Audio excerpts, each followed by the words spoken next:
আচ্ছা ভাই, শুনছি এরা ভালো পাগল আছে, তা পাগলটা কোন সামনে জানেন? নদীর ধারে একটা বট গাছ ছিল, দেখছিলাম।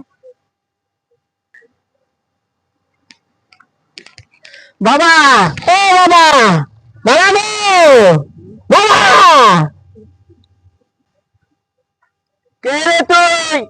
কি বলতে চাস? বাবা, আমি বহুত মুশকিলে আছি বাবা। আমার বাবা বাচ্চা রে বাবা আমার। কি বলস তুই? আমার প্রতি ভরসা রাখ।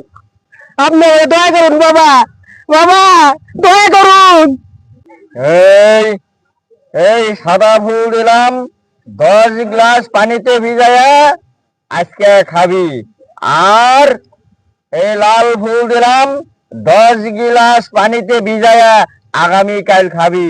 তাহলেই তোর বউয়ের বাচ্চা হবে। বাবা, আমি বলে আমার বউয়ের বাচ্চা হবে বাবা, কিন্তু বাবা আমি তো বিয়ে করে দেবো। শয়তান!